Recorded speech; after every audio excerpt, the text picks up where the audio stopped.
Hit record. All right. I'm going to jump on in and get going. So, hello, everyone.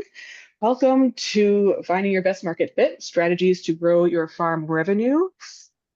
Uh, I'm Emily. I work at New Entry as a technical assistance manager. We have an incubator farm with 12 farmers on it, and some of them are here tonight. So, hello to you guys. Um, And our mission is to foster resilience in local, regional, and national food systems by training a new generation of farmers to produce food that is nutritious, culturally connected, and accessible to all individuals. We're going to do a little tech check and introductions. You can rename yourself if you'd like. There's some instructions up on the top right here. If you could add to the chat your name, your pronouns, your farm name, and where you're located, just so we get an idea of who's here and what farm you're at. I like to see where everyone's from and see everyone's farm names and everything. So yeah, feel free to introduce yourself in the chat. Please mute yourself unless you have a question. And this meeting is being recorded, so if you don't want yourself or your picture to be recorded, just turn off your camera. It's nice to see some cameras on just so we know if people are getting it or not getting it. But I also understand that it is 6 o'clock and you might be eating dinner and you might have been out in the field all day. So that is up to you. I'm going to have a quick survey pop up. There's going to be a survey at the end of the workshop as well. They are very, very quick. They are to make our funders happy, and they keep us able to keep us for blah, blah, blah, blah, blah. We put on free workshops. The grants pay for the workshops. The grant people would like to know if people like the workshops or not, or how effective the workshops are. So in order for us to keep having free workshops, please fill out the surveys. And just think of Oprah like yelling at you that you get a survey and you get a survey. You're so lucky to get a survey because it also comes with a free workshop and these great speakers. So I'm going to open up the first one now. Just two quick questions, just seeing what your skill level is in high tunnel growing and what your level of experience is with selecting market channels. And that'll just kind of help give us an idea of where everyone's at tonight. If you've been to these other workshops, you've probably seen me say today is just the beginning. Well, today is actually the end. This is the last workshop in this workshop series. We have all of the previous workshops up on YouTube available to watch. At the end of this, I'll be sending out a YouTube recording to everyone once I get it uploaded. But we've had a lot of really great speakers and some really informative talks this past few months, 8 months, 7 months, many months, this past many months. So definitely hop on YouTube and watch some of these. There's been some really great things. Today we have Matt LaRoe from Cornell Extension, Simca Horwitz from Massachusetts Farm to School, and Matthew Glenn from Muddy Fingers Farm that will be talking. If you have any questions, feel free to drop them in the chat or take yourself off mute and ask. I like when people ask questions. There'll be a little bit of Q&A time after all of the speakers as well, so we can ask anything else that comes up. And thank you to our funder who please fill out the surveys for because it makes me happy and it makes them happy. All right, so I'm going to end the poll.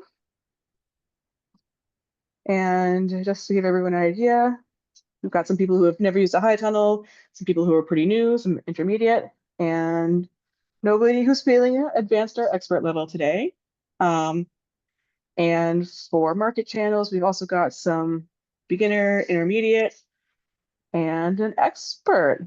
So I hope whoever the expert. Oh, that was you. I had to answer somehow. Thank you, Matt. So, well, our expert will be talking then, and he'll be talking first. Great. So that ends my little beginning spiel. And I'm going to hand it over to Matt to introduce himself and tell us a bit about market channels. All right. Share my screen. Yeah, I didn't know how to answer, so I thought I would put that. So you can delete that from your responses. All right. Are you just only seeing the slide? Is that right? All right, cool. All right, thanks. Well, yeah, so my name's Matt LaRue. I'm an extension associate at Cornell University, and I've also spent m many years as an extension agent out in a county office.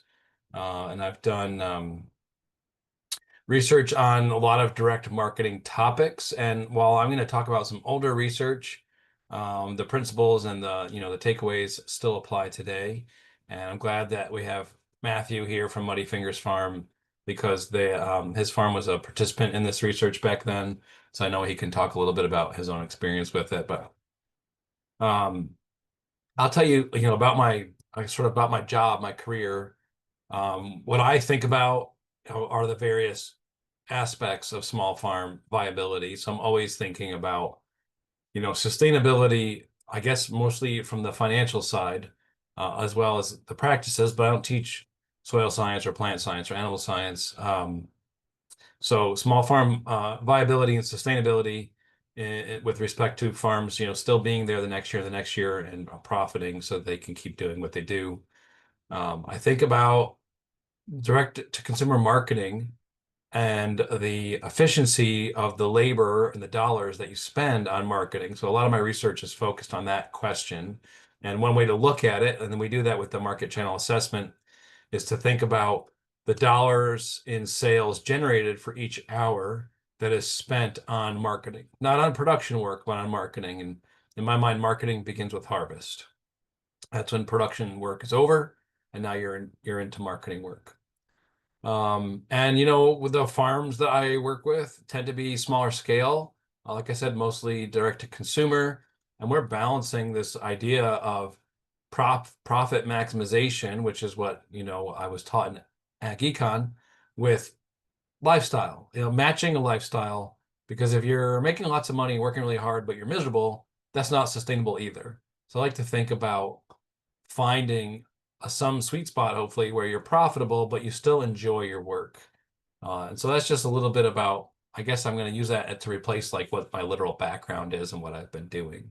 But I've worked with Cornell for a number of years.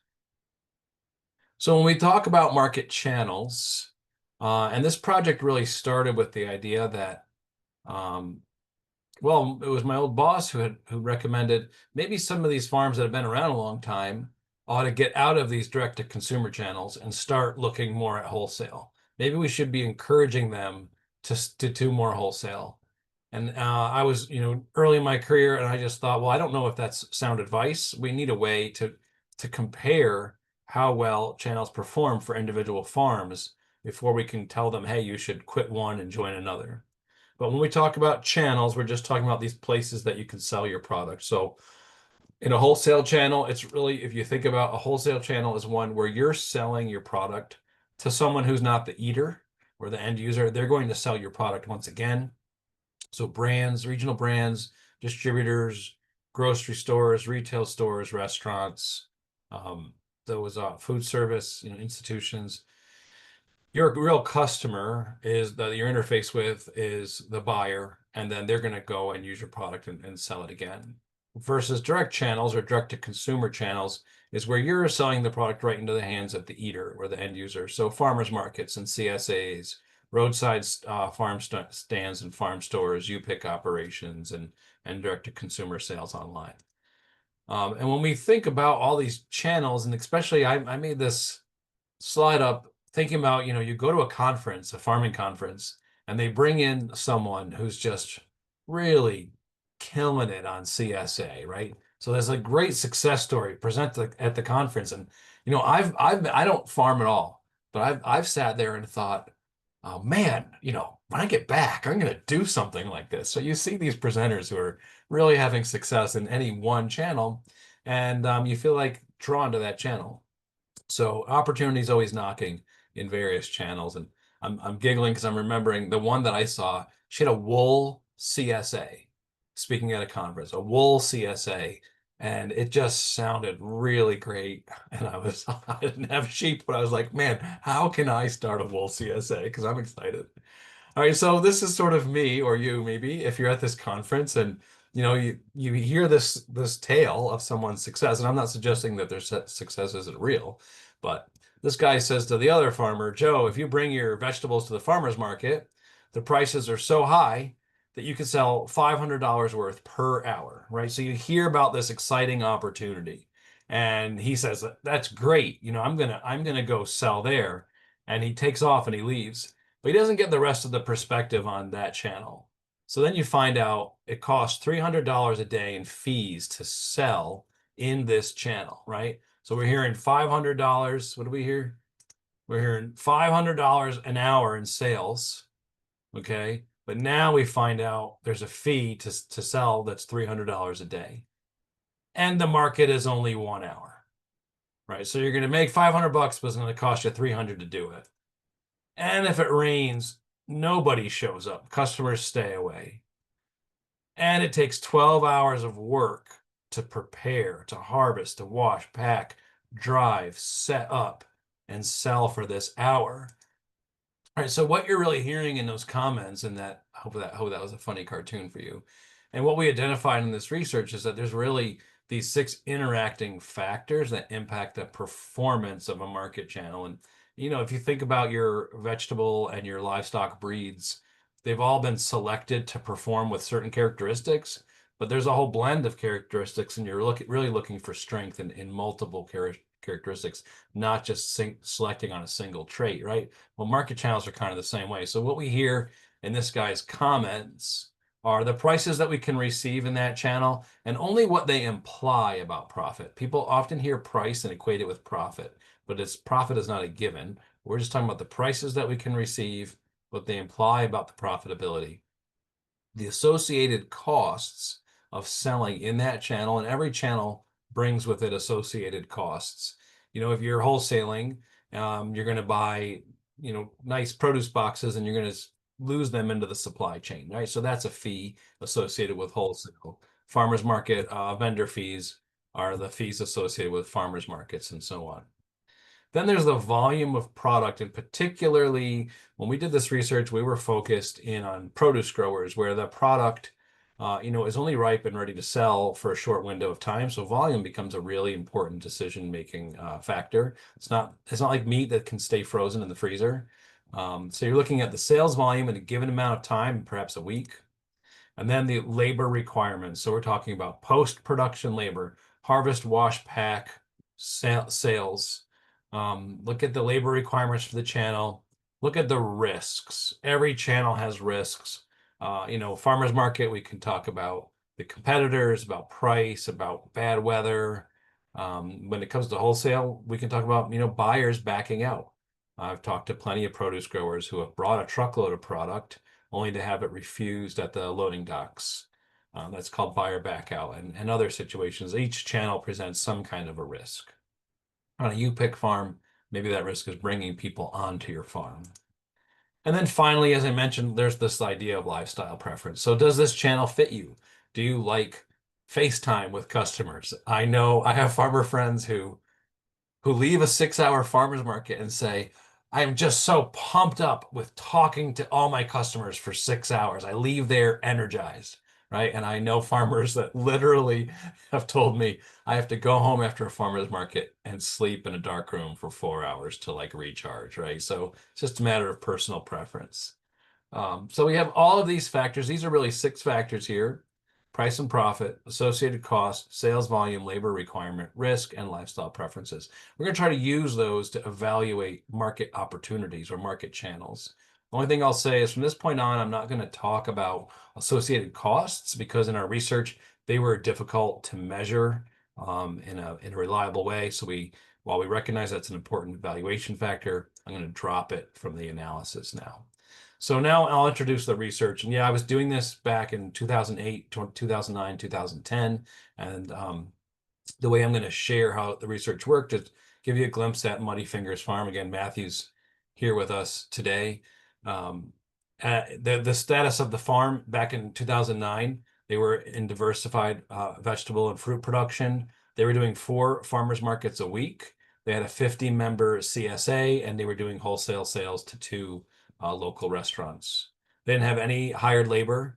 They did have some working shares in their CSA, and they had family and friends that volunteered to help on the farm each week. They had at that time about 2.5 acres in production and were growing about 45 different vegetable crops. And that's a really typical snapshot for lots of small scale farms out there. So our methodology to evaluate the market channels that they were using was that we created labor logs, and they would fill them out for 1 week. We would take a snapshot week, and just say that that was representative of the year, and it turns out that works really well. And whenever they did a post-production labor activity, they would record it on this sheet. And this is this is back when we didn't use any apps or anything. We literally had paper forms that they would keep in their wash pack station on a clipboard and go and fill out with a pen. There's probably a slick app that could do that job now. In addition, we collected data on gross sales, of course, and then mileage. Mileage was really easy data to collect. If you drove to a farmer's market, you would note the mileage. If you drove a delivery route, you would note the mileage. And then we had the farm rank the channels that they used based on their lifestyle, meaning how well they enjoyed it, how well it fit for their life, and then their perception of risk. So they would state their own perceptions of risk for each channel. We didn't tell them, which channels were riskier or less risky. And we were able to weigh, and I'll show you what the weights mean for each rank. Why we used labor logs? I was a grad student when I started this research, and I tried many different ways to collect data, but really labor logs were the simplest. To be honest, I wasn't having a lot of success getting more detailed record keeping out of any participant, not just Matthew.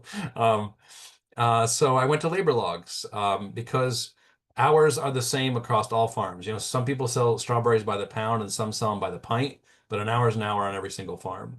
So it's a consistent unit and format. The farm in many of our farms did have hired employees, so they could just tell their employees, you have to fill out a labor log, which was nice, as opposed to burdening the farm owner or manager with all of the record keeping. Now it was actually spread out across a lot of people. So yeah, each employee filled out their own sheet. So this is quite literally, this is the labor log that we used. It's very simple, and you could fill out as many as you needed to on any given day. And if you want to start record keeping to evaluate, where your labor is going during a week, you could make your own version of this. And you can really, like I said, you can make it simple. No one was running stopwatch on this. They would head out, they were instructed by me to head out, to do their work. And every time they came back to the pack shed or to the pickup truck to just fill out what they had been doing. So they'd say, look, I was out there for about 45 minutes. I was harvesting, or, in this case, Joe was washing and sorting kale and chard bunches, and then say where that product was destined, so that all those bunches that I washed for 45 minutes were headed for the CSA. So now what we've got is an activity, an amount of labor. We can place a value on those 45 minutes, and we know what market channel was getting the labor. And so this really worked pretty well. And if they were washing all the kale and chard for the whole week for the wholesale customer and the farmer's market and the CSA, we could divide that labor with little notes on there about what proportion of the product was going to each channel. So that still kept the record keeping pretty light.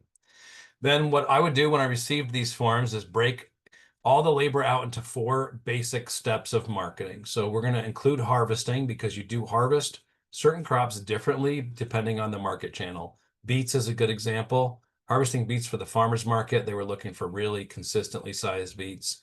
It took a little more labor than, for example, harvesting beets for the CSA, where it was really kind of like going down the row, pulling every beet out of the ground, throwing it into a bin. So harvest, and then washing and packing, the travel time to the market channel, and then the time spent doing sales. If it's wholesale, making calls and creating invoices, bookkeeping counts as sales time for wholesale. So that's how we divided up all the labor. And like I said, we divided it out across channels. We did this with 30 farms during those few different years. So this now allows us to create a rank for each channel that the farm uses based on the numbers that we get off of the forms and adding in the gross sales. So we could calculate a basic profit. This isn't real farm profit, but a basic profit by subtracting the gross sales. Taking the gross sales from that channel and subtracting the value of the labor. And like I said, because we had mileage, the mileage. Then we could look at the total amount of labor required because there's only so many hours in a week. So we kind of want to get a measure on that. We could look at the volume of product that moved through the channel, and that's in dollars. We could also ask the farms to rank on risk and lifestyle. So this is the basic methodology. Once you've done that, and it's pretty simple work, then you can start ranking channels. So for Muddy Fingers in 2009, this is based off their actual data. What we found is that the CSA was consuming the largest volume of their product. And what I did here, this was dollars, but I normalized. So I just turned it into sales units. So the CSA with the 8.3, that means that it took 8 times the volume of product than the Watkins Glen Farmers Market or the restaurant channel, which had a 1. So you can just kind of compare sales volume units against each other. So if we're going to rank on sales volume, and we're going to assume that a lot of volume is good for the farm, then we're going to say, when it comes to volume, the CSA is the best performing channel. It took a lot of product. And we'll just create a simple rank where that's number 1. The Corning Farmers Market is number 2, and on down the line, where the Watkins Glen Farmers Market and the restaurant channel are tied for 5th place there. Yeah, tied for 5th. So they're ranked the worst. And this is why you don't want to go on a single trait selection, right? Because now we're concluding these 2 channels are the worst. But we don't really know that because we've only looked at one factor, sales volume. Now we look at the amount of labor that each channel took. We're going to assume that, for the sake of efficiency, fewer hours is better. And so we're going to sort of say that the restaurant channel, which we had just concluded was tied for last on sales volume, now it's actually the best channel. It doesn't really take a lot of our time during the week, 4 hours. You can see the different channels. The CSA took 14 hours. Most of that labor was in harvesting and washing. And then you can see some of the farmers markets there. So now we've got another rank where restaurants number 1 and on through to the right, 2, 3, 4, 5. And if you only had sales volume and labor, you could already draw some conclusions. So just these 2 pie charts are just taking the same statistics from the last 2 slides and just putting them in a different kind of a graphic as a percent of the total. And you can kind of just compare side by side these 2 pie charts and make conclusions, right? The CSA channel is taking 18% of weekly labor for marketing, but it's contributing 45% of weekly sales. So that's a strong performing channel. That's a quick conclusion. That's a strong performing channel. It's taking 18% of our week to give us 45% of our income that week. That's really great. Let's look at the Watkins Farmers Market. That's taking 13% of weekly marketing labor, but it's contributing 5% of weekly sales. So you start to conclude, all right, this channel isn't really paying its proportion, right? It's taxing us on time and it's not contributing on dollars. So right away, you could start to make some conclusions. We'll want to bring in a few other factors. And again, just like those pie charts, profit is really what we were doing was taking the gross sales from the week and subtracting the value of labor. So it really gives you that same concept as the pie chart comparison. And so what we find is for profit as a percent of gross sales, CSA was the top performing channel. You can see it up there above 80%. And then restaurant. So again, restaurant might be a low volume channel, but since it's also a low labor channel, it's actually a really strong performer, definitely worth participating in. And then you have your farmers markets on down there through the rest of the rankings, and you can see that that Watkins Farmers Market is not looking too great because it's very labor intensive and it doesn't contribute a lot to the farm. Then we get into those risk and lifestyle preference rankings. Those come from the farmers. They just think about the aspects of each market channel, and they just give a rank. So the way they did it that year was to say that they felt the CSA was their least risky market channel. So they ranked it a 1. And then they felt that farmers markets and restaurant sales were slightly more risky than CSA, but equally risky to each other. So they ranked them both at a 2. When it came to fitting their lifestyle, they said actually doing all of these, we like all of it. So it's all a good fit for us. So they gave everything a rank of 1. And then we also let them weigh each of the 5 measured factors. So what this shows is how we're going to calculate a weighted score. And so when they weight profit and lifestyle with a 0.3, that means that they feel those are the two most important factors in decision making for choosing and evaluating market channels. And then the next one is how much labor a channel takes. And then they didn't feel that risk was really, that heavy of a factor, and they felt the same about volume. So I'll show you, we'll do a scaled, a weighted, sorry, we'll do a weighted score and an unweighted score for each channel. So this is what it all boils down to. As we went through each one of those charts, we kind of gave everything a rank. We ended up giving them a scaled rank, which shows you the distance between first and second, second and third, and so on. That's why you see some decimal values there. But ultimately, the channel with the lowest score is the best performing channel. And if you look at the unweighted and the weighted scores, they both give the same conclusion, which is that CSA was really the best performing channel for this farm. That's not universal for all farms, but for these guys, CSA was the best performing channel. Remember, it's a high volume, relatively low labor channel, so it looks really good. That makes it efficient. Restaurants come in second, also low labor and reasonable, good volume. And then we had the four farmers markets, which, we're seeing some little differences in their scores, but essentially, in my mind, all of the farmers markets were sort of tied for last place here. If anything, that Watkins market was a little bit worse than the rest. All right, so what we do this for is to think about what are the opportunities for the farm to increase, sales for the year, to increase the performance of some of their channels.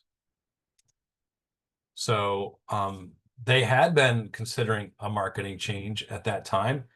Just two people on the farm, a couple, doing 4 farmers markets a week, plus restaurant sales and CSA was a lot of work dedicated to marketing. And, Matthew, if you want to, you're going to cover this from your perspective shortly, but if you want to chime in, go ahead. In fact, I would say, maybe that summer, more labor was focused on marketing than on production. And that wasn't their vision for the farm. They wanted to have more labor focused on production. There was a question in the chat. Do you use similar rankings with individual crops? You could create, we looked at the product here as mixed vegetables, but you could get into analysis of an individual crop if that, if that served your decision-making purposes. But for us, it was just assumed a big mix of all the crops that were ripe and ready on the farm. And they were all offered through every channel, presumably. That's a good question. That's a sharp question to ask. And I don't have an amazing answer, but so they had been considering a change because they were putting a lot of time into marketing and, feeling kind of worn out. The advice would be, looking at the data, find a way to either reduce your participation or eliminate the weakest performing channel. And as a reminder, I don't know if it would work as great advice for a farmer's market, but there are ways to reduce labor in a channel. Like maybe you don't bring every crop that you have to the farmer's market. Maybe there's some labor intensive crops that take a lot of hand harvested green beans or something that takes a lot of washing and preparation. You just don't bring that to the market, and that would start to reduce labor. There, once you have a measurement, you can start to brainstorm about how to improve the measurement, right? So you could find ways to reduce participation in a channel without totally eliminating it, or find other ways to improve the channel, but you could also choose to just go ahead and drop a channel. And then when it comes to the really top performing channels, is there a way that the farm can increase participation in this channel? If CSA is going really well, can we add shares? Can we sell more shares to more customers? Can we deliver to a new location and get a new crop of customers? Or if restaurant sales are going really well, can we get our current restaurants to buy more products from us? Or can we add an additional restaurant, right? So this brainstorming ways to increase participation in the best performing channel. And then remember, and I'll have a slide for this, that there are strategic combinations of channels that help maximize sales and reduce risks, and I'll show what that means. So for Muddy Fingers, they had considering a change, what should it be? And I looked at that data And what I said to them is, based on the data, I think you should drop that Watkins Farmers Market, right? It was a low ranking and low performing channel. And I did the math and I said, if you added 12 shares to your CSA, in other words, you could sell 12 more shares, your weekly gross sales would remain the same. But because of the gained efficiency through CSA, you would save 8 to 9 hours of labor that's not currently spent on marketing on the farm. And it's funny because to me, I remember Matthew, your reaction. I thought 8 or 9 hours didn't really sound that like that much, but they were like, "You mean 8 hours we would get back?" They were kind of excited about that idea. Um, I think I like to share what they did was much smarter than anything that I told them. Yeah. I think the market channel assessment was helpful in, clarifying some of this and adding numbers. But they actually ended up dropping their Saturday farmers market, which was the Ithaca farmers market. There's a lot of competition, a lot of other vendors. It's on a Saturday, so they had been working all their Saturdays, forever. And they only had to add about 15 shares to their CSA in order to do that. In other words, they could keep their income the same and not work Saturdays and not be at the most competitive market in the region. So I think that was a sharp idea. They also took over management of the Watkins market, which had been, I'd say, maybe struggling, and they tried to sort of see if they could pump up the market, see if they could try to get more consumers coming down to that market. Um, so I think that was a really smart decision. The other thing I'll say, remember we discussed the lifestyle factor. The Watkins Farmers Market is the only place in their home county where they were selling their products, except for the to CSA members perhaps, but it was the only farmers market in their home county, and they felt dedicated to serving their community. So they also at that point said, we're going to stay, we're going to try to improve this market, and we'll drop Saturdays over at Ithaca, which, I think that was a great decision. Also want to introduce the concept, like I said, of strategic combination of channels. And in the 30 farms that I worked with, I probably saw 30 different combinations here. But the idea is that as you develop your market mix of channels, you're going to have some channels that are your real top priority. And so I guess the way to think about it is when there's a limited amount of crop or it's early in the season, you're just beginning to harvest a certain crop, you're going to prioritize some channel as the one to receive that product. And then as it becomes more plentiful and you gain capacity on that crop, that's when you start to offer it in your other channels. So just talk you through some of these examples that I observed. For some farm, for at least one farm out there, the CSA customer was their primary focus. So like I say, when it was early tomato season and there was a limited amount of ripe tomatoes, they went to CSA members, and that farm would still go to the farmer's market, but they didn't have tomatoes with them, and they would still, give a price list and a product list out to their wholesale buyers, but it didn't include tomatoes.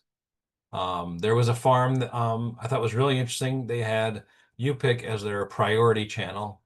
So early season red raspberries, when they were starting to come on, he would not bring them to the farmer's market. Rather, he'd leave them at the farm. So if someone came as a customer to UPIC, they actually could find great berries and pick them, right? He didn't want to harvest a whole bunch to bring to the farmer's market and then leave the vines bare for the UPIC customer. So that was their strategy.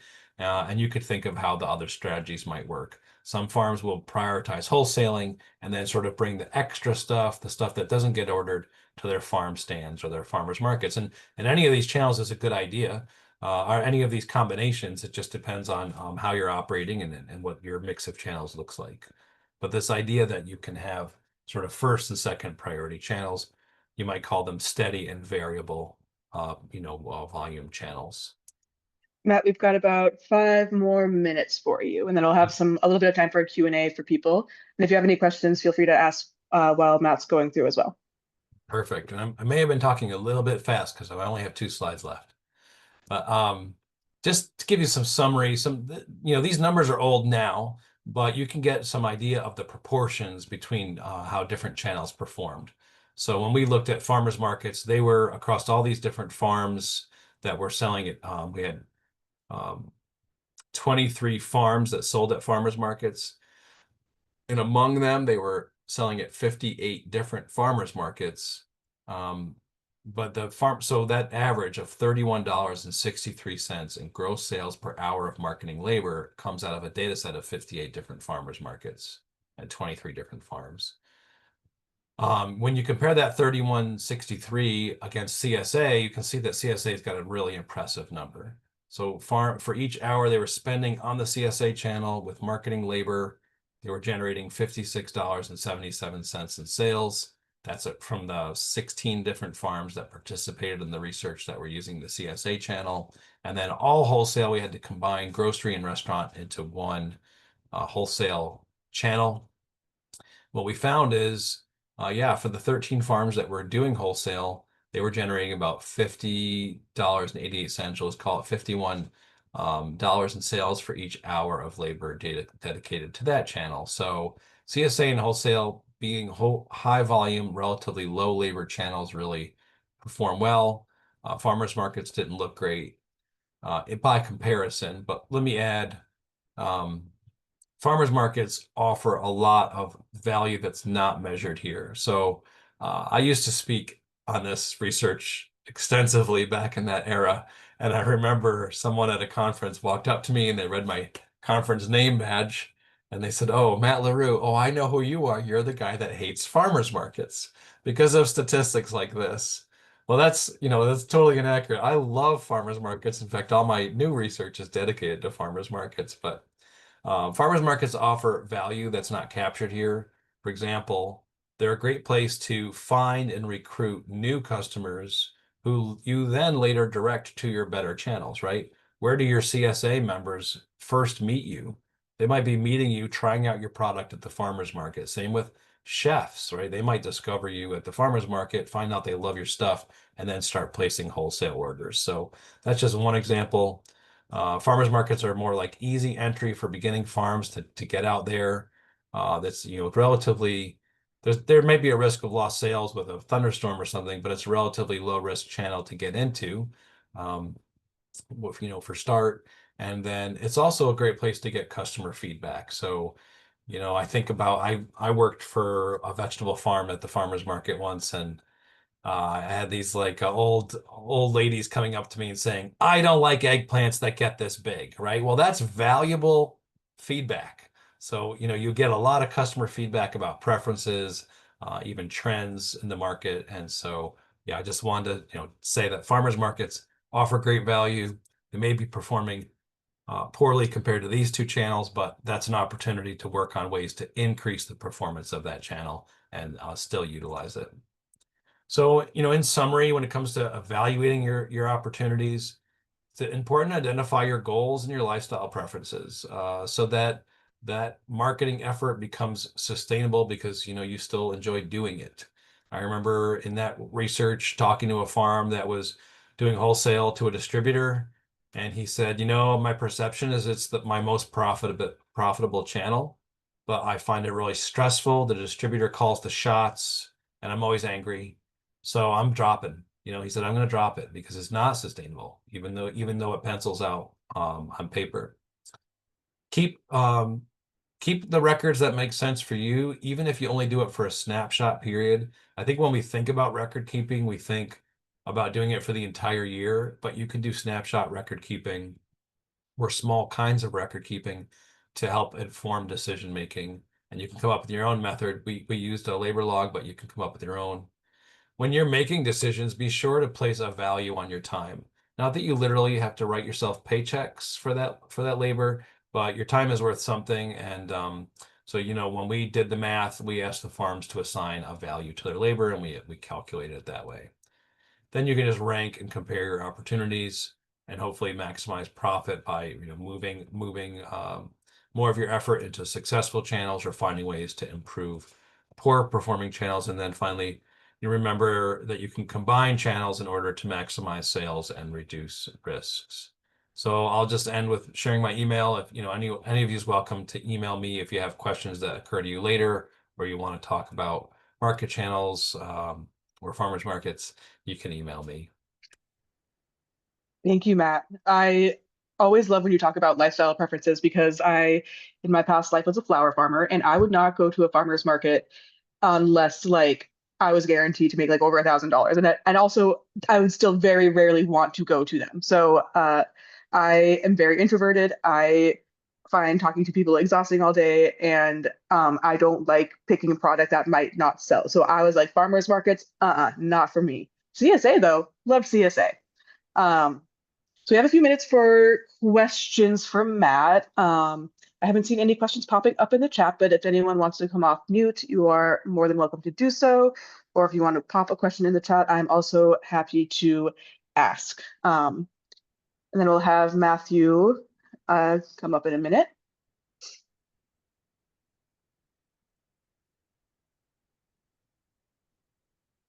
So I'm not seeing anything. No Matt, is question. there any like any data that you've kept that you're like, this was completely useless? I wish I'd never had anybody track any of that. Um, well, I'll say yes. I've seen some farms keep records and then never look at them, right? So they are de facto useless. Yeah, I get the um, aversion to record keeping, and I share it. I mean, maybe that's why maybe that's why my research works, because I'm not going to ask someone to fill out something that I don't want to fill out. Um, so yeah, I think the perception of record keeping in general might be that it's onerous, that it goes on forever, it's highly detailed. But I think you have to look at the questions you have for your farm, and then what's the simplest metric that you can get to inform decisions. Yeah, I know farms that were keeping or trying to keep tons of records through the course of a year, only to never ever look at it. And so that's pretty worthless. Yeah, makes sense. There's a question in the chat. Is there a website to see more information about this? Not about market channel assessment. There is a resource, and I will look it up and put it in the chat. Um, there's a resource sort of guide that I wrote after that, and I can put the link to that in the chat. Great. And I think I saw somebody coming off mute. If you want to come off mute again, feel free.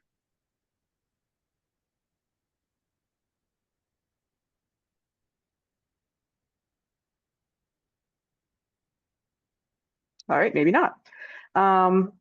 Great. Thank you, Matt. And now we're going to have Matthew speak.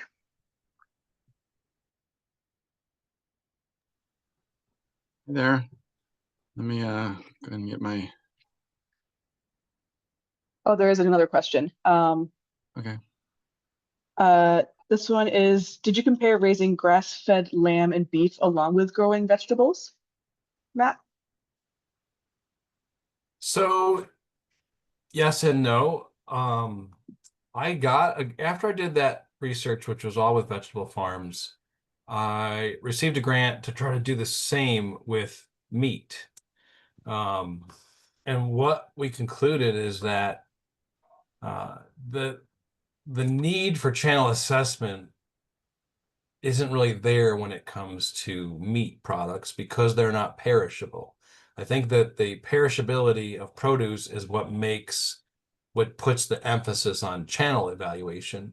What we really reverted to with when it came to meat was, well, you've got to really look at price. Make sure that you're in a channel where you can receive the prices that you need. There is still the question of like, are you generating enough sales volume to justify staying in a channel? But that becomes to me, that's kind of a simpler question. So I guess what I'm saying is, and there's a short paper out there about that, but because perishability was no longer the emphasis, we kind of reverted to price. And as a result, I ended up creating the meat pricing tool, which you can find at meatsuite.com. And I'll put that in the chat box. But yeah, it became more a question of um, price than volume with meat because of the perishability. Thank you, Matt. All right, Matthew, I think we're ready for you to get going. Okay.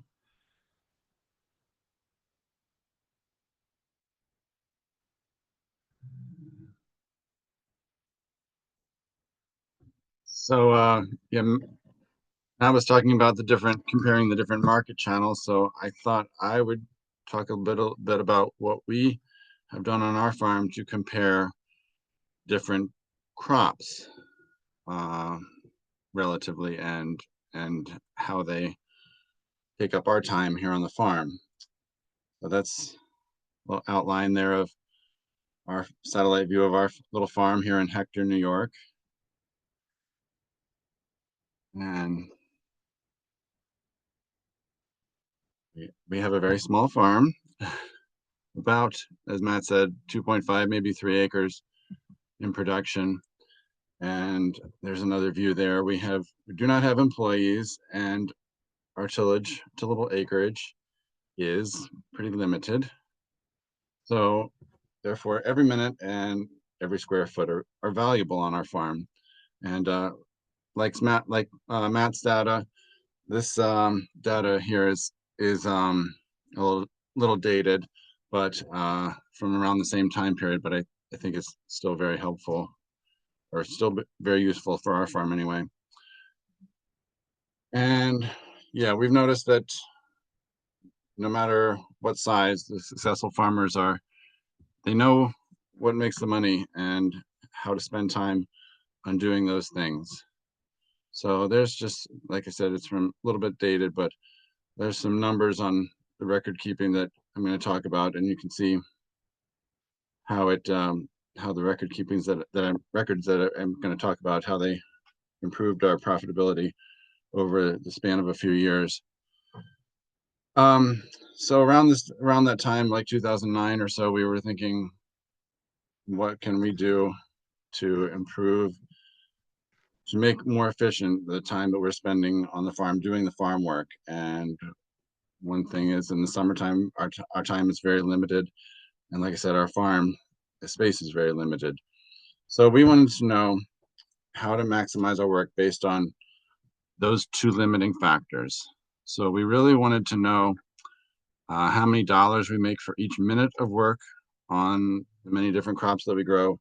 And also, we wanted to know how many dollars we make per bed on each of the different crops that we grow.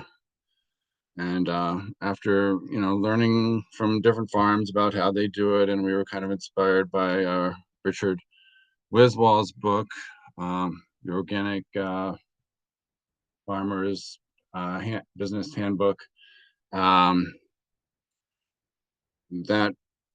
we wanted to pare ours down a little bit. We knew what some other farmers were doing was too much work for us as far as record keeping.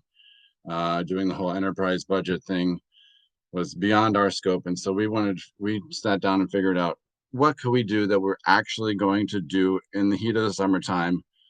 What records are we going to actually be able to keep when we're busy, farming every day? And this is what we came up with, and it worked pretty well for us. So there's two pictures of two of our logs that we kept, crop journal and the harvest log. So crop journal was, that's where we would keep track of all the different actual, like, farm work, planting, seeding, weeding, all that. And the harvest log was the time that we spent harvesting, particularly. And dollars per minute, how do we figure that out? Obviously, dollars divided by minutes. Now, so we needed to know what all those numbers were, and we needed a good record of how many dollars we make from each crop. And so, like I said, we worked with each different crop on our farm. We worked with in different ways. We did so there's the production work, like I said, and the harvest work. And so we divided them out like that, as far as keeping track of the hours. And our crop journal, yeah, it was very very simple, just on loose leaf paper. I'm sure these days there's probably a farming app that you can use to enter it digitally, but this was very simple. It just took a few minutes each day for us to go through the book and say, did we spend any time on this crop this day? About how much time was it? It didn't have to be exact, but we wanted to keep it, within like 15-minute range of how much did we spend on this crop and what did we do. And so at the end of the season, after all these pages were filled, go through and add them all up. So in this presentation, we're doing chard, for example, Swiss chard. It's a good sample crop. And there you can see all the minutes totaled for the different activities that we did in, not with harvesting, but just with planting, weeding, controlling, pest control, anything, for 4 beds of Swiss chard. Matthew, did you do all of these records in one year, or did you kind of pick a crop over different years and start analyzing them in different years? I mean, we did, yeah, so it's just the chart example, but yeah, we did all of them for several years, so I don't know, like you can see in the book there's a page for beets and rutabagas, and so yeah, every crop was tallied. All the hours for different crops is tallied in the crop journal there, and we did it for several years, and so 940 minutes to grow 4 beds of chard, but that doesn't include picking it. So the harvest log sits in our wash area, and so we would enter roughly how much minutes it was taking to harvest each crop. So as soon as you come in from the field, write down, just take a minute to write down about how much time it took to harvest the crop, and also to wash and pack each crop. This is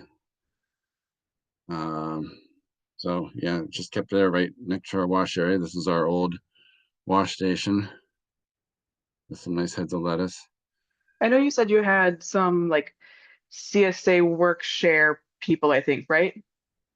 Were you accounting for Yes, their time as well in this calculation? yes, and so we typically have not had help with like the farming aspect, although we have a little bit now, but so yeah, so doing the harvesting, we have had family and CSA working share help. So with that, yeah, it just takes a little bit of training to say, hey, remember to write down these numbers when you come in, or as you're washing and packing things, remember to record it in the book, please. But it really wasn't too onerous, I didn't think. And so that's just an example of chart from the harvest log, and how much we harvested and the price we get for it at market, and the harvest time and the post-harvest time. So, and do that for each time we harvest the chard or any other crop, and that will tell us how much time we spent picking that crop for the entire season. And so we came up with 940 minutes and 1,293 minutes for Swiss chard for that year. And so how much money did it actually earn us? 20 bunches at $3 each. Again, this was quite a few years ago, so the prices increased since then. $60 income for that particular week for that particular crop. And you do this for each time we harvested chard, and that will tell us how much money we made on that crop for the entire season. And chard earned us $2,600 that year, and we worked on it 2,233 minutes, which comes out to about $1.17 per minute. And then we can use that number to compare to all the different crops. And as I recall, $1.17 was pretty good. There was lots of crops that were much less dollars per minute, and so those are the ones that we have to take a look at and figure out how to grow better.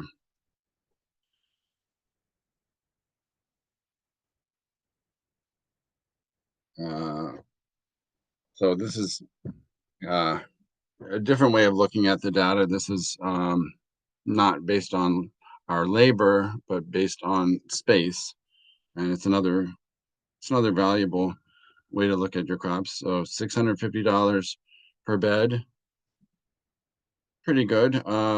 Maybe like middle of the pack, as I recall, as far as the number of dollars per bed. And again, I don't know, $400 per bed minimum. Maybe kind of small these days. Probably you want to be getting more. Our beds, I should say, our beds are about 100 feet long, about 40 inches by 100 feet. So I don't know, $400 is just kind of a number we came up with to say, you know, basically, is this crop worth growing or not? Yeah, so in our first year of record keeping, we averaged $1.11 per minute, and you can see that went up to $1.40 per minute by our third year, based on the decisions we made based on the record keeping. And so yes, back in 2012, you can see kind of our poor performers there, the ones that we had to take a look at and say, how do we grow these better, or do we grow these at all? And that's basically that's how we use the data that we came up with, because, you know, we figured, okay, the crops that were growing well and are doing well, you know, maybe we don't need to worry about those. We'll worry about the worst ones the most, and see what we can do about those. So the ones that were doing the worst, Mhm. and it looks like maybe you're going to go into this a little bit more. Would you consider, because you're doing a CSA or farmers market, and maybe people want to have a big diversity of crops, would you Sure. consider buying in some things instead of growing them, or like from other Uh, local farms? for sure. Yeah. I mean, all those things you get to think about, you know, do you want to buy them in? Do you want to keep growing them because you like growing them? Or just because you can't find them locally and your CSA members really love them, like husk cherries. um, so yeah, it's you kind of think about all those things, and I guess that's the fun part of planning over the winter time, what you're going to do next year and what you're going to do better. Um, so yeah, I mean, some of those things we still grow, some of these we don't grow anymore. But pests with broccoli is a big deal. So in order to increase the profitability on broccoli, we had to figure out how to deal with the darn sweet midge. Um, and we've gotten better at growing parsnips, you know, with improving our soil and improving since we now have more time to work on the farm, now we can get our parsnips thinned and weeded in a timely fashion. And we no longer grow husk cherries because I don't know, we just can't grow them anymore for some reason. But, you know, we developed a method to grow them more efficiently. And we just cut out sweet potatoes because the voles loved them too much, and we could not keep the voles from eating them. So that's one we just completely cut out. So you can raise your price, grow less, try different varieties, you know. Um, and there you can see how the dollars per bed that we earned over the course of a few years changed. You know, partially as a result of this record keeping and acting on the data.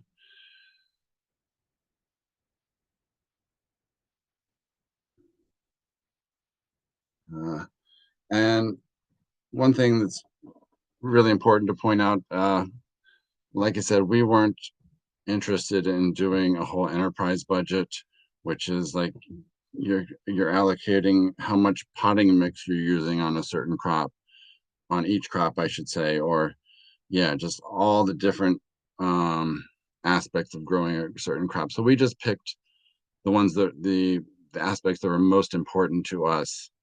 And it, you know, we weren't accounting for like general farm work like fence maintenance or irrigation, because we figured that's for all our crops, and we weren't going to try to divide that up uh, minute wise based on each crop. You know, that just seemed like too much work for us to worry about doing.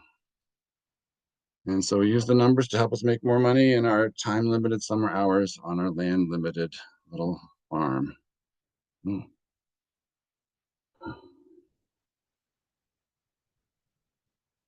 And so, yeah, which crop on your farm makes you the most money? I think that's think about how what works well on your own farm.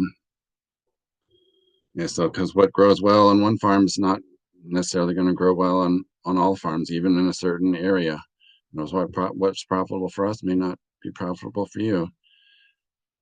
And so that's like our little presentation on our comparing our labor and relative to different crops, but talking a little bit about what we did with the market channel assessment and how it helped us.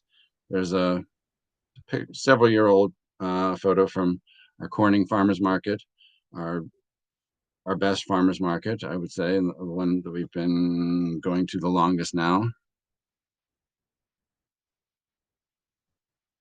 And so we learned from the market channel assessment tool that CSA is our most efficient channel, as you heard Matt say. And we formerly attended 4 markets a week, and we did, at the time we were doing I think we were at that time doing 1 CSA drop off, and we've changed things around even from, what Matt talked about. Obviously, we're always, constantly evolving, but it still definitely holds true. Well, here's a snapshot from last year of, the relative percentages of our different income sources. I feel like CSA was down a little bit from what we would like last year. I think we were in the 50s, upper 50s for CSA membership, and I'd like to be up, 70 would be great. So hopefully we can get some more members this year. And we've definitely increased our wholesale / restaurant over the years. Still not a big portion of our income, but it's definitely more than it used to be. And we've gotten more into selling transplants, and we now grow seeds for seed companies, which is something within the last several years we started doing. With the farmers market that you took over, did you feel like you were able to kind of get some more energy into it, or do you think that the sales have stayed around the same for it? I don't, yeah, that was a long time ago. I think we just started we don't do that market anymore. It's been a while since we did it. I don't think it's actually in existence. I think, I guess we made the decision to cut out another farmers market just because, we're always struggling to have enough time to do farm work. So currently we are down to doing 2 farmers markets, the one in Corning and one that we started ourselves in Elmira. And this, the spacing throughout the week actually works well with that. We have a market on Monday and a market on Thursday. So I guess we we didn't stick with it long, unfortunately. So If I yeah. can chime in, it was a tough market. They put energy in, but and the other thing is their Elmira market is combined with CSA pickup, so it's a combo. Yeah, and I think we did that too in Watkins, I believe, but and that's what I was going to say on this slide is for us that's a no-brainer to combine your farmers market and your CSA. That's I mean that makes your farmers market a lot more worthwhile if you're doing your CSA pickup there. And we started doing the free choice CSA years ago, and it's just so much easier for us, and our customers love it so much more versus the traditional bagged or box share. So people can pick up right there at the farmers market from everything we have available on the table. And yeah, like we choose to prioritize our CSA members over everybody else. So if we have a limited amount of a certain crop at the farmers market in a particular week, we don't sell it to the farmers market. It goes first to the CSA members if they want it. So How does that work with because that's really interesting because something that we've talked a lot about at new entry is the kind of like, it seems like CSAs are becoming a little less popular, but people really like the CSAs where you can pick your own produce. And for the incubator farmers that we have, a lot of them, we don't have anything that's like on site, like a farm stand or anything like that for them. So everyone usually has to go to farmers markets if they want to like see people. Mhm. And I don't know off the top of my head. I don't go to a lot of farmers markets again because I'm anti people, which you got to know who you are. If there's any other farms that are doing like that, pick your own method for their farmers markets, but I really like that combination. But how do you keep people from buying stuff if they're not part of the CSA? Because I can imagine a lot of people being like, "Oh, that heirloom tomato looks so amazing, Right, I will buy it," and then right, like getting awkward at like the checkout. right. So it doesn't go out on the table if it's not for sale. So Oh, we do a whiteboard, or you can do a chalkboard or whatever, and it has information for the CSA members on it, and it says, for CSA only, we have these following items. Maybe it's the first picking of cherry tomatoes or whatever, or and so those things aren't on the table. So the CSA members, either we have to direct them to the sign, or they have to remember to look at the sign and say, "Oh, you have those behind the table. I'll take some of that this week." that's So awesome. so our regular customers are not seeing those things, but also our regular customers can look at the sign and say, "Oh, if I was a CSA member, I could get that thing to this week." So it can I also like be a that. little bit enticing to them if they're paying attention. That's a great double use. I like Yeah. that a lot. Could you go back to the slide where you showed how much your profits increased over the 3 years that you were doing the record keeping? Uh, sorry, yeah, I just left it. I'll try. You're talking about. Sorry, I exited That's that. okay. I don't know how to get back to it. Um, I'm not seeing it on there. You can't I see think it that, was near can the you? beginning. I don't see anything right now. Yeah. Shoot.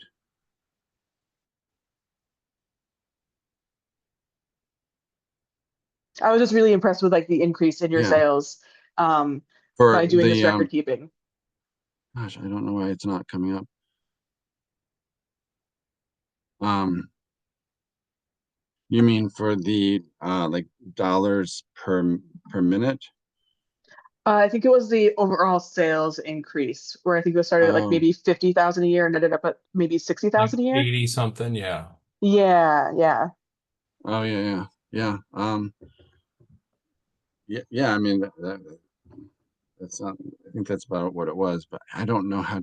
It's not letting me get back to that screen, Okay, that's okay. I just to my wanted to presentation. commend you that record keeping, like the record keeping you did, doing like all of the crops over 3 years is like so much work, and I'm very impressed Right. that you were able to do that. Well, I mean, I want us to stress that we thought really hard about how to make it as simple and easy, like something that we are going to do when we come in at whatever time at the end of the day, tired, and say, just take 5 minutes to go through it and write down, you know, either twice a day or even just once a day, just a rough estimate of the numbers of what you did that day while it's still fresh in your mind. So, Yeah, yeah, it and I really know you. wasn't too bad.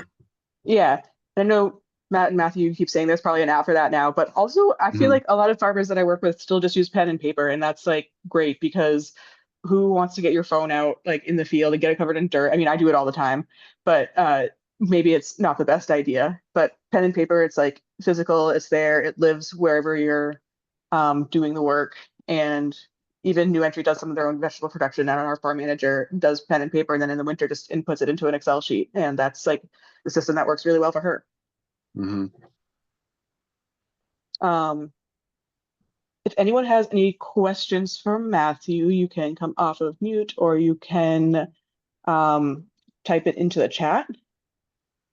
Uh, And then after a few minutes of that, we can talk to Simca.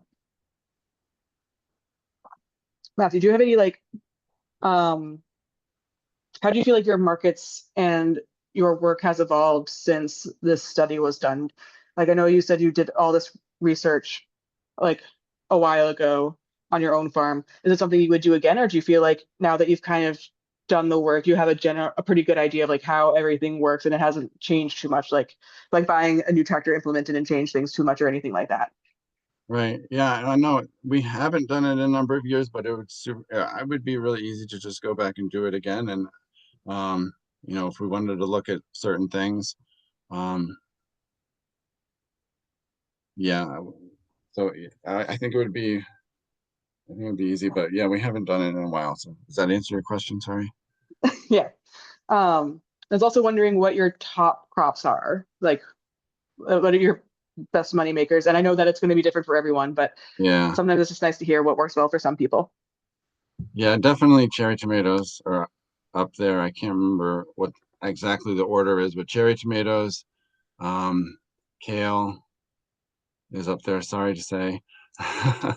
Um, Uh, and actually ginger, although we've been having some really bad disease problems with it, and it may not be, it will not be up there. Maybe this Did year. you, this is a very weird specific ginger question, but were you getting your ginger from the biker dude? Yes, And were you having problems with stuff like melting last year? yes. Okay. I also was noticing that with some of the farmers that I work with that grow ginger, that they were having the same issues, and everyone was like, "What's going on?" It's like I have no idea. But also, he started sourcing from Peru instead of Hawaii, so I don't know if that's what's up with that. I don't Yeah, know. yeah. We had the same problem, and so we sourced it from a different place this year, and yeah, I don't know.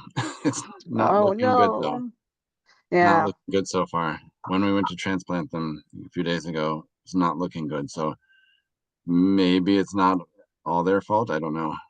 Yeah. Another question I have for you is when you are looking at how much money a crop makes, like cherry tomatoes, how do you value what goes into your CSA share? Are you doing the same price as like retail? Is Oh, there a certain price you're going for right. retail? So yeah, let's see. We we basically estimated it, like how much an item in our CSA is worth. So since we do the free choice CSA, we do anywhere between 6 and 8 items per week, depending on the time of year. So I guess we at the time we were valuing it, I think around $3 per item. Um, yeah, I know that we had to fudge that a little bit just because we don't really know for sure what our CSA members are going to take. But Mhm. yeah, And fudging the numbers, I feel like as long as you're not like fudging your numbers with your taxes and the like making up numbers for yourself sometimes is totally legit. And like it's like, okay, maybe it was 15 minutes weeding those carrots, or maybe it was maybe they did buy 10 pints of tomatoes instead of six. But as long as you're like noting that you, I think, are estimating on some of the numbers when you're thinking about the numbers you're looking at. But again, hmm, only on stuff you're using for yourself and not on your taxes. right. Um, and there's a question in the chat. How much additional value do you give a CSA member versus someone buying all those items separately at the market? Um, I mean, I guess I don't give them any extra value. I guess that no, I guess there's not. We yeah, I guess I don't really understand the question, but Kathy, can you Yeah, I unmuted. Can you hear me? yeah. So I understand like there's some additional value just by offering them things that the general public can't get. But to me, I feel like if I was going to do a CSA for flowers, they would either get a bigger bouquet, especially if it was at the farmers market. The one for the CSA members would be maybe a little bit bigger, or there's more value there for some reason. Like I put more stuff in there for the same dollar price. yeah, we do.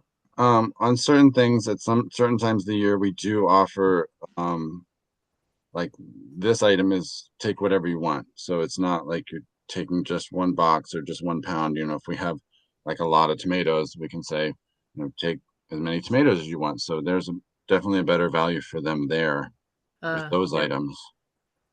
That's definitely a bonus for CSA members, I think.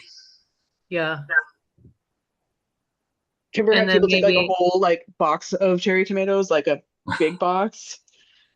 Our members are generally very responsible and don't take it.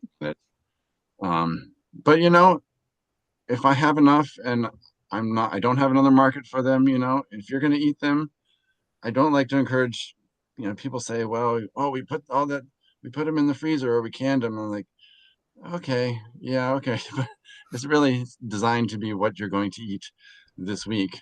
But, if you're going to eat it, then go, I'm not going to probably say no. So, but they're generally very conscious of that sort of thing. Don't take advantage. I'll just chime in. I think that what your members get is probably um, what they paid for it. If you take the membership and divide it by the weeks, is lower than if you tallied it all up at the market at full market prices. So I think they're getting some, Yeah, yeah, for sure. like you said, the quantity that they receive, they get to choose. Mm-hmm. That if you tallied it up, that they'd be getting some advantage for being a CSA member for sure. And I want them to have some advantage. You know, I Exactly. want them to feel like they're they're getting the limited quantity stuff. They're getting, a little bit more choice. And, if they want to take a little extra cucumbers and we have them, then go for it, Did that answer your question, Kathy? yes, thank you. Thank you. Hi, Philip. Hi, Matthew. I'm very interested. When you try a new crop, do you use your method of analyzing whether it's profitable or not as your new crop comes on to make a decision whether to continue or not? Well, like I said, unfortunately, we haven't actually done this in quite a number of years, but for sure, definitely throw it into the mix. Yeah. And, certainly the first year you're growing something, you're probably more likely to figure out some efficiencies along the way, like, oh, I need to trellis these differently, or, I need to, watch out for this pest or whatever. So you're probably going to have a little bit of a learning curve there in the first year you're growing something, but yeah. And maybe that's a reason you don't track them maybe the first year or so. Maybe you hold off until you're a little bit more experienced in growing it to actually compare it, but you know. Thank you. Sure. Are there any vegetables that you've dropped that you've been like really excited to drop? Like, man, that was such a pain in the ass to grow. I'm so glad I don't have to grow it anymore. Now I can justify it. Yeah, I mean, probably there's several, like peas, which I love peas, but they for some reason do not grow well for us, and they're a pain to pick. So they were an easy one to drop. Watermelons, not worth growing for us, so yeah. In fact, even this year, we decided to not grow winter squash this year. That's one of those where, Wow. like, we have a couple other growers nearby that grow it, and we're gonna plan on buying in from one or two of them. And at this point, we're looking at ways to increase our soil fertility. So any place we can get in more cover crops, that's kind of one of our goals within the last several years is put cover crops wherever possible. And winter squash, they take up a pretty big chunk of our farm for how much income they provide. They're pretty good providers on dollars per minute, but they're not good at the dollars per bed aspect. So you don't put a lot of time into them, but they take up a lot of space. And yeah, we were like, let's just drop winter squash and buy them in and put cover crop in that bed in those blocks, which I did just today, and I was very happy to do it. There's a question in the chat. So different ethnicities have different food preferences and recipes. So like people are buying different types of vegetables more frequently at like different like outlets. Does it help to prioritize certain crops and target certain ethnic groups for those? For example, something that's not available in grocery stores.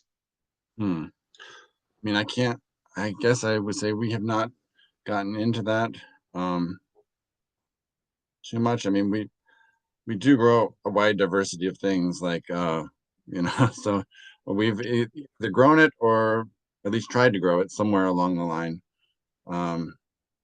except for maybe some really rare things. But yeah, I mean, I guess we grow a diverse amount of stuff, enough amount of stuff that I don't know, hopefully we have a little something for everybody. I don't know.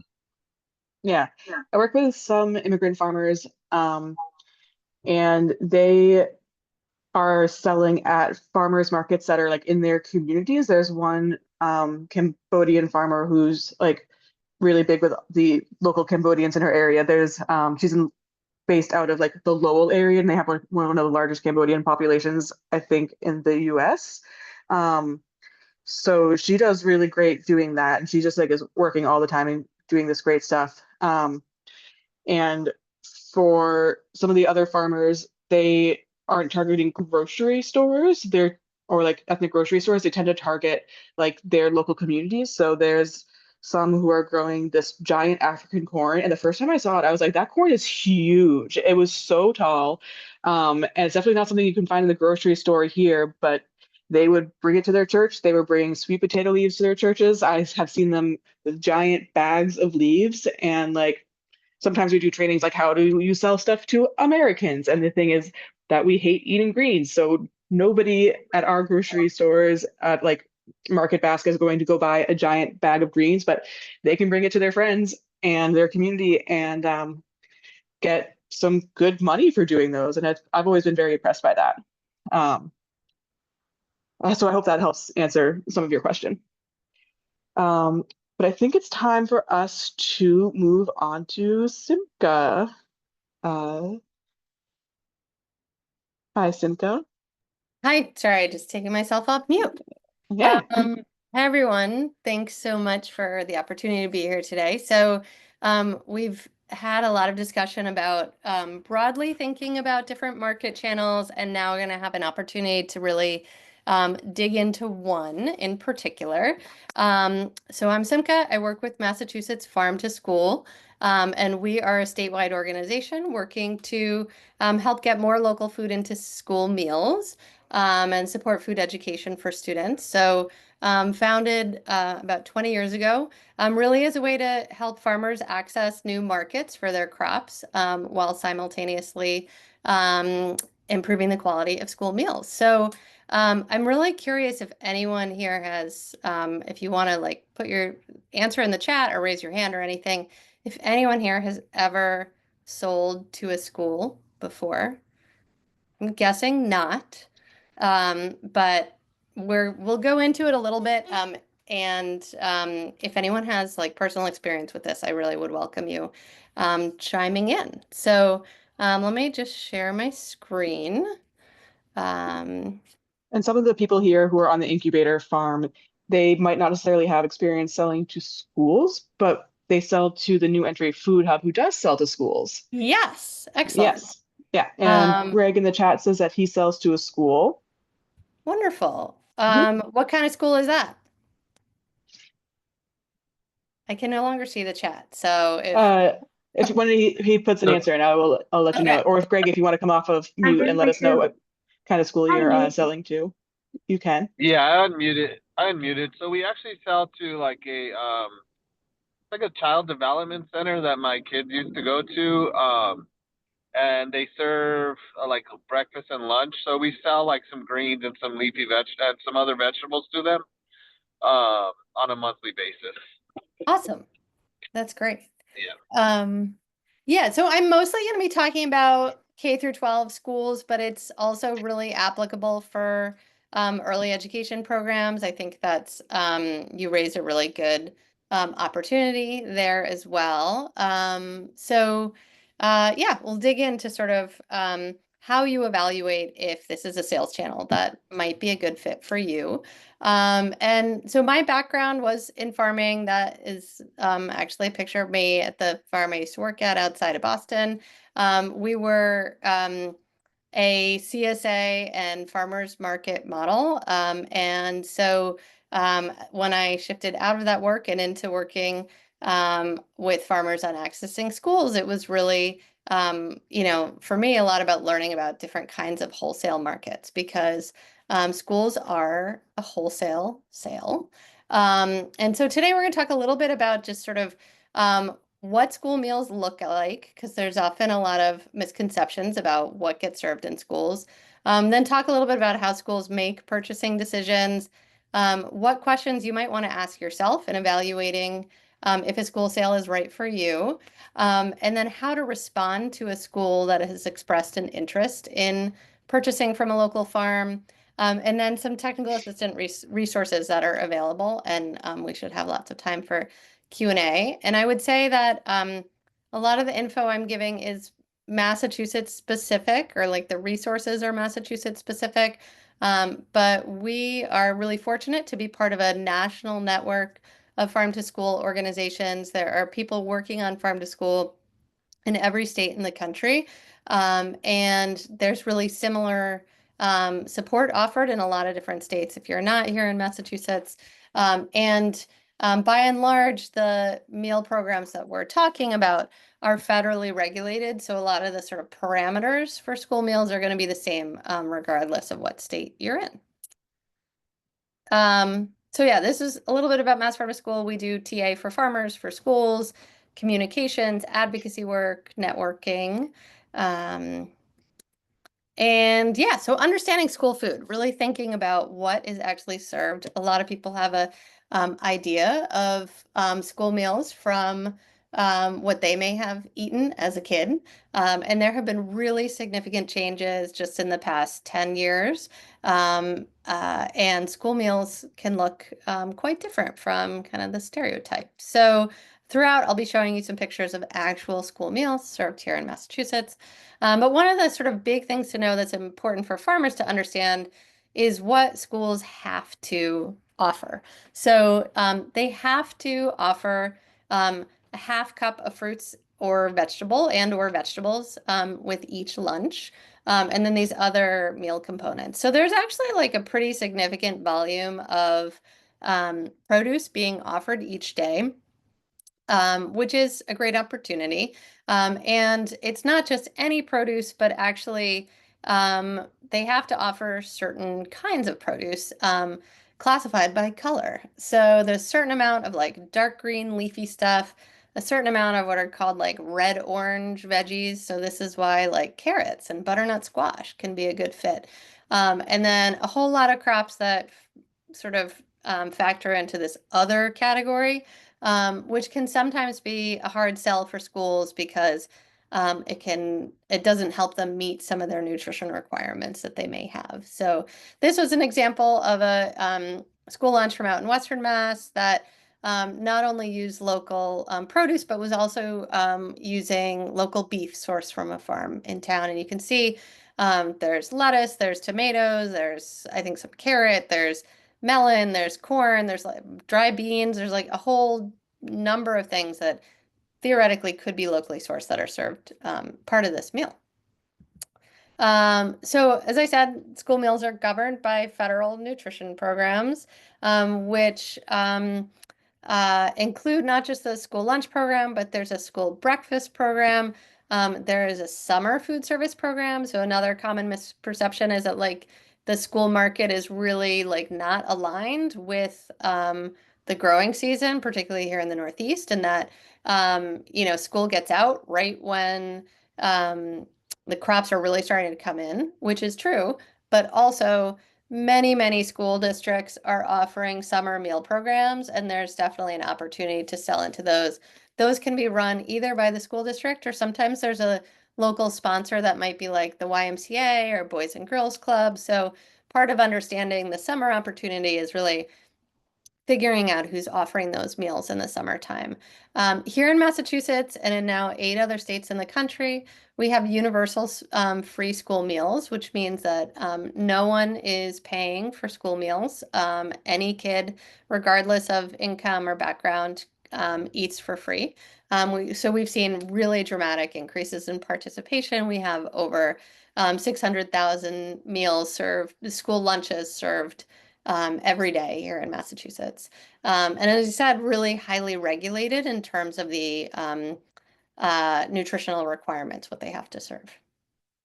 A good thing to start when you're sort of evaluating if a school, for example, in your community might be a fit is just understanding if they're what we call self-operated or have a food service management company. So self-operated means the school district operates their own program. It's all school staff running it.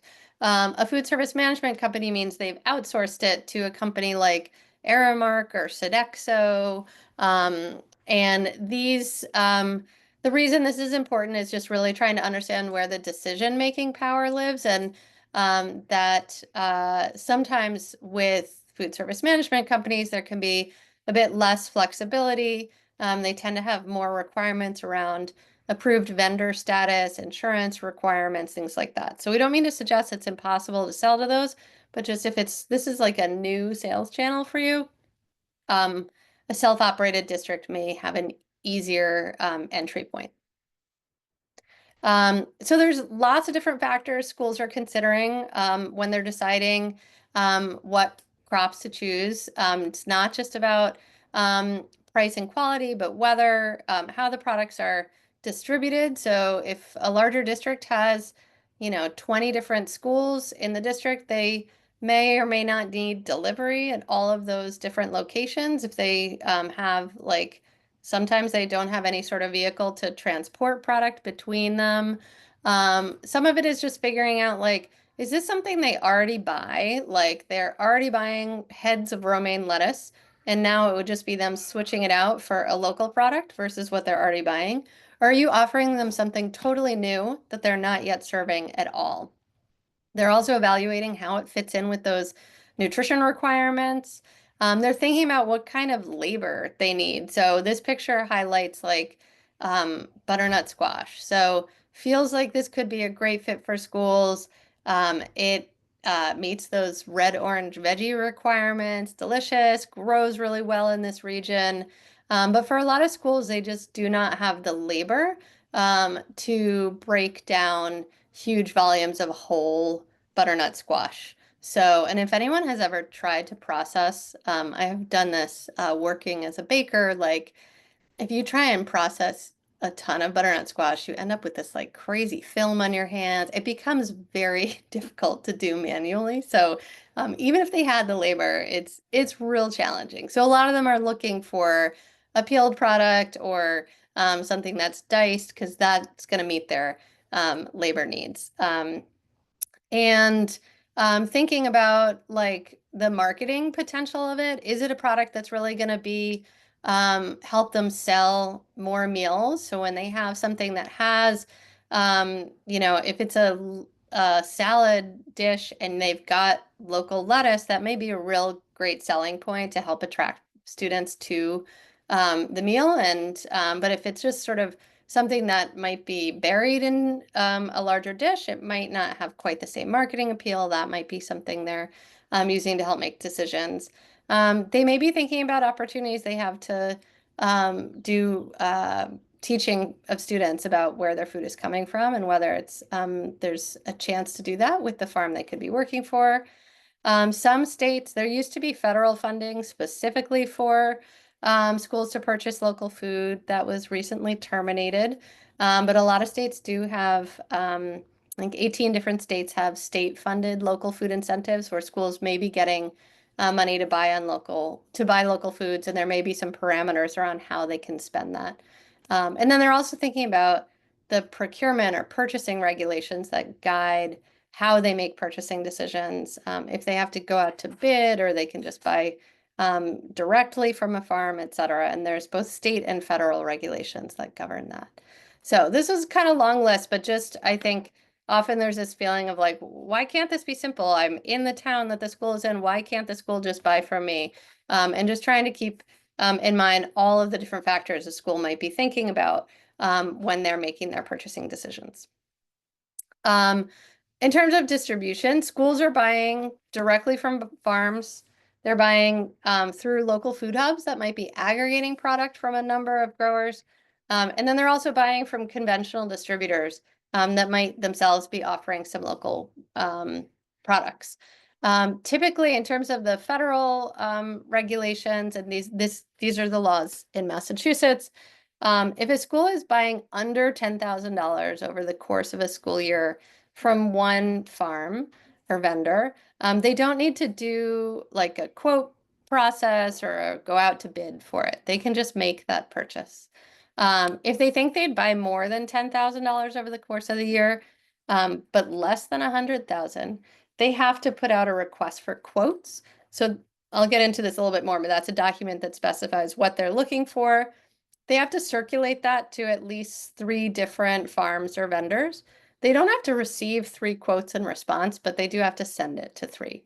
And then if they're purchasing more than 100,000, they have to do like a formal request for proposals or invitation for bid. And that's a more complex process. But then they can buy as much as they want with no purchase limit. So one of the things that in terms of resources that we provide for farms is really helping understand how to respond to a request for quotes. So this is just an example of what one might look like. We've worked with our state education agency to develop like a template request for quotes so that schools don't have to do a whole lot of work in designing this, and there might be some consistency in what's getting sent out to producers as well. And there's a couple different ways that they can award the sort of winners of the request for quotes. They can either do it based on individual products, or they can look at like the whole set of products and who is responding for all of the items. So this is just an example of what a school might put out. The example here is around apples. They specify the type of apple, what case count they're looking for. This is like, the pack size. Then how much they think they would be expecting to purchase over whatever the period of time is. So someone could put this out and say like, this is a request for quotes for like the fall, like September through December. And so it's like how much they would use in that time period. And then essentially the farm would then be filling in like, okay, and here's my price. Then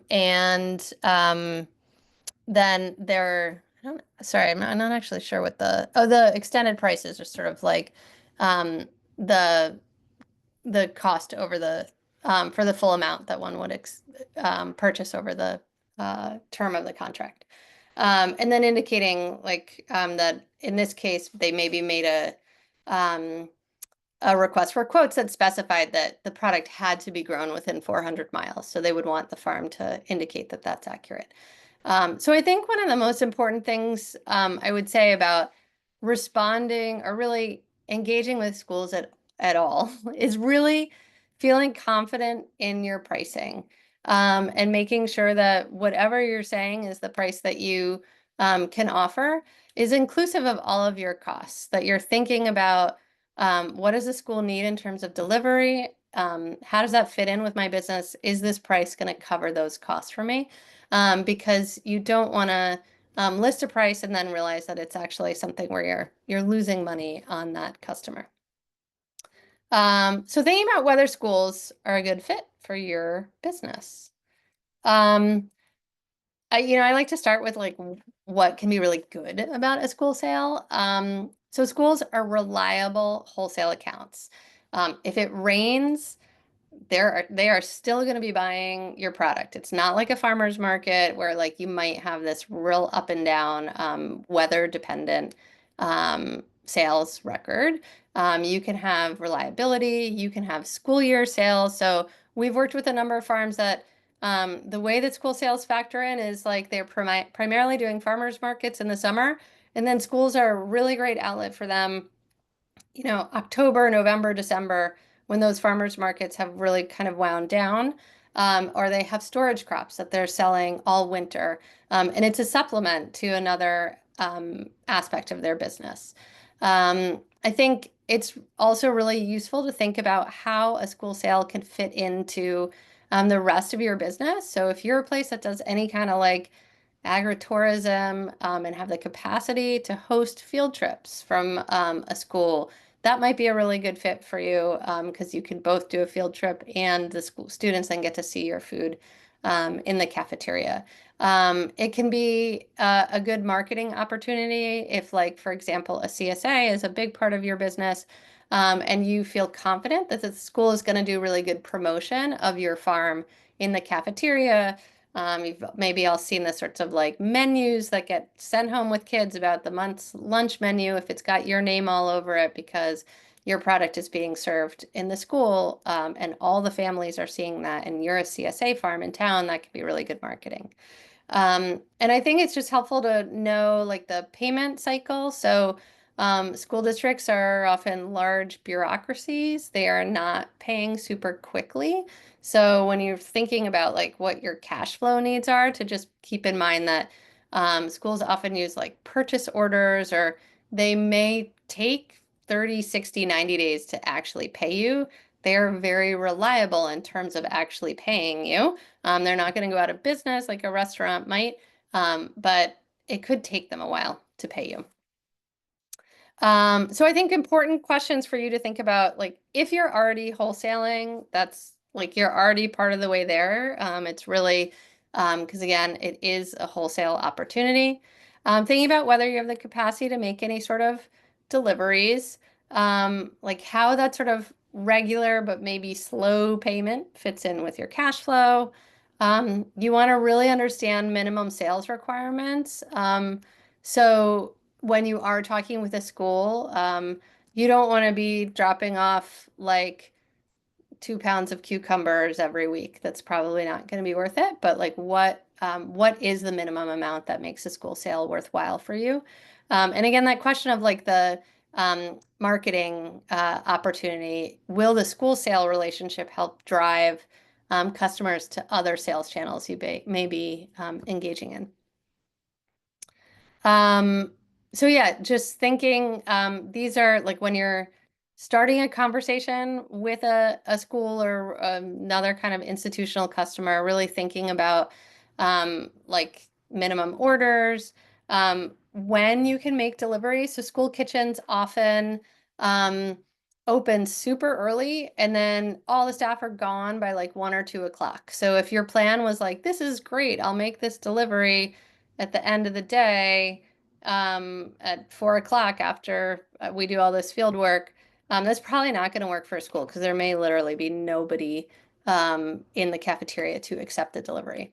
Thinking about whether they have a centralized place you can deliver to, how far in advance a school maybe needs to place an order, what sort of communication system is going to work well for you.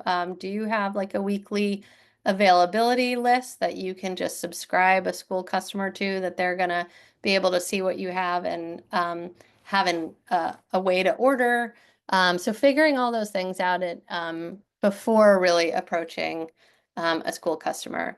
And I think what, you know, again, understanding what their constraints may be. So like if you're thinking about your kid's school and you know that they don't have any on-site kitchen capacity, like that's probably not going to be a good fit.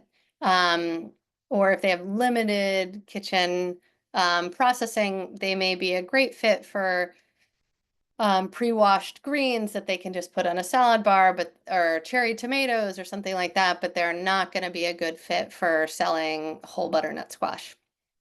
Also trying to understand, like, schools do plan menus very well in advance. I think schools are getting a lot better at writing vaguer menus. So they may say like with a local veggie on the side, and they might not specify which one it is. So if you had a crop failure, you could offer them something else, but that's going to vary in terms of how much flexibility an individual school is sort of willing to build in, and what your comfort level is of feeling like you're committed for really specific items, or there might be some substitution opportunity. And wholesaling through a local food hub, I think, is a really great opportunity. Obviously, some of the incubator farmers are already familiar with this, working with new entry. But this can really be, particularly for growers newer to wholesaling, for working with schools, this can be like a tremendous opportunity to remove some of the distribution challenges. You're likely to get paid faster because the food hub might pay you much quicker than the school district. They also might not just be serving schools, so it could open you up to a variety of wholesale channels. You wouldn't be the one having to respond to a request for quotes, for example. The food hub is. And we've seen really tremendous growth with schools buying from food hubs. So, for example, last year, the Worcester Food Hub sold over $1 million of products to Massachusetts schools. And a lot of times they're able to aggregate from smaller growers that just independently would not be able to serve schools. So there was last year, I mentioned this federal funding. I'm not going to go into a whole lot of detail here, but just want to highlight there was supplemental funds for schools to buy local food. So we saw a real increase here, and I think it was gave us some really good data. So as you can see, a lot of that was fruits and vegetables, and more than half of it moved through local food hubs, places like New Entry, the Worcester Regional Food Hub. That's something really attractive for schools because they don't have to work with as many vendors when they can work with a food hub. So I want to highlight like the top products that schools bought with that additional funding. So you could see some of the most popular items. Cynthia, just to let you know, maybe about 5 more minutes. Yeah, cool. Okay, great. And just a quick reminder to everybody, if you're hopping off, there's a survey at the end of this. So please take the survey. It'll pop up in a little window. And it's very, very fast and very, very easy. It's just 2 multiple choice questions and just, what did you learn anything good? What did you learn that you liked? So again, thank you for filling out surveys, and Simca, back to you. Yeah. Awesome. So these are the top items. You can see like the types of things people are buying. This is in the, produce category. And I just want to give you a sense of like pricing. This was pricing provided by food hubs. So this wasn't necessarily the price, the exact price the farm received, but this is what the school paid for the items. So you can get a sense of like where the pricing landed. So, and kind of take that into account of like, how does that resonate with you, with what you might be getting at through a different wholesale channel, through a farmer's market, etc. But wanted to give you some like concrete information on what this kind of sale actually looks like in terms of what schools are accustomed to paying. So I think the first thing is really just like providing a profile of your farm, offering them regular price sheets, and getting feedback on how things are going. Mass Farm to School, for those of you in Massachusetts, is available to help connect you directly to school food service directors or to distributors. And we can do more sort of one-on-one evaluation of how these sales can fit into your business, identifying appropriate products, etc. And help you in like responding if there is a request for quotes or something like that put out that to help you respond to that. I want to just mention a couple resources. We have an directory for schools of farms that are interested in selling to schools. If you want to be listed in that for free, scan this QR code and add your farm. We also have a guide specifically about summer meals, so just want to point folks as we approach summer, point you in the direction of that.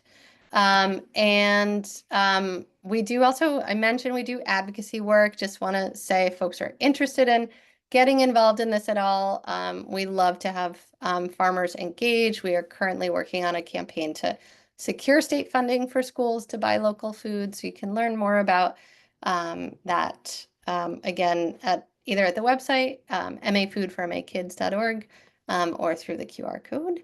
And I welcome you guys getting in touch with any questions. And for those of you who may not be in Massachusetts, I just want to mention the National Farm to School Network has a great map with contact information of sort of the partner organizations in every state in the country working on farm to school. So that would be a good place for you to start in terms of finding more localized technical assistance.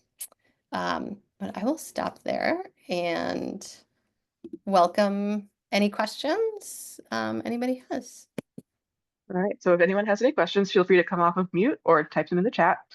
I do have a question for you. What are the crops that you feel like schools really just love and they're just like, this is so much better than what we get from wholesale, or like the kids just like love it or something? Yeah, I mean, one I would say definitely lettuce. Like we have heard a lot of schools start buying local lettuce this past year when there was some supplemental money for it. And they're like, I am not going back, because what they'd been buying, although less expensive, would often arrive in really poor quality. They wouldn't get through, it wouldn't last long. And the local lettuce they were getting was lasting. You know, they could use the entire case, lasting a really long time. It ended up being comparable price-wise, and the quality was really good. Then there's other things we hear, like tomatoes, like you know, we all know like a local tomato just tastes so much better. And so when they can advertise that, they see increase in meal participation. That's really important for them. So I think those are two that come to mind right away. For produce, what are the food safety requirements to sell to a school? Yeah, so there's technically no requirements. So the caveat there is not anything from like the federal government or the state government requiring, you don't have to have GAP certification or anything like that. As I mentioned, food service management companies like a Sodexo or Aramark, they're much more risk averse. Those schools that use those companies may have food safety requirements. That they expect farms to meet, like GAP certification or something. But there's not like a blanket food safety certification requirement. Same thing with product liability. Again, people are often like, do we need this? I'm like, if you are selling food, like you should have some kind of product liability. Again, there's tends to be higher product liability requirements with those food service management companies, not any sort of state or federal regulation around the level of product liability that a farm must have to sell to a school. So it's up to the individual institution. And I believe that the Boston school system might require CQP certification, which is a Massachusetts food safety certification that is free to get, which is nice because a lot of the other certifications cost some amount of money to get. And the people that are working at MDAR who do CQP are really great. And like, I've been working with them this spring and last fall to do some CQP work with some other farmers, and they're just like so helpful and really great. And they're not there to police you unless you're doing something like really, really terrible. That they're like, oh, you're throwing human feces on your Right. lettuce. We can't let that go out to anywhere. You're not gonna get CQP. We need to shut this down. Like, Yeah. as long as you're not doing anything totally terrible, they are like really excited to work with farmers and get them to have more food safe practices. And this is just one of those initial questions. You don't want to find out that there's a requirement late in the game of developing a relationship with a school. So just ask, do you have any food safety requirements? And if they do, they'll be able to tell you in most cases. They just are expecting to buy from like reputable businesses. So if you already sell food, you're doing okay, probably.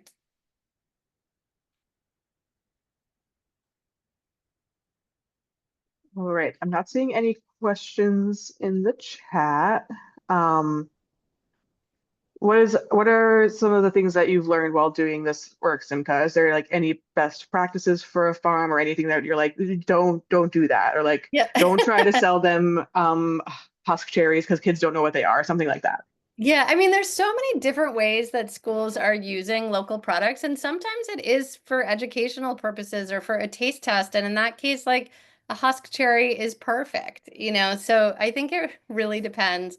And you want to understand what the school is looking for. Like ultimately, this is so based on relationships, and you want to understand what the school needs, and really understand your own business. Because I think that, like, as I said earlier, like you really want to go in there and understand that, like, this is the minimum I would sell this product for. It is not worth it to do it for less than that. So like that you feel a sense of confidence in your pricing before you approach a school or institutional customer, I think is like the best thing. And that'll really help you evaluate whether they're a good fit for you or you should look elsewhere. Ooh, great. So since there's no questions, I'd like to thank you, Simca and Matt and Matthew, for doing some wonderful talks tonight. I always learn a lot from the speakers, and that was true tonight as well. So thank you for sharing all of your knowledge. And thank you to everybody who came. And there's some thank yous in the chat. So if you have any questions after this, feel free to reach out to the speakers or to me, and I can get you in touch with them. And please fill out the survey. When you close out of the window, it's very fast and will make the funders happy, and we'll be able to put out more free workshops like this. And that's all I got. Thank you all for coming. Awesome. Thanks so much.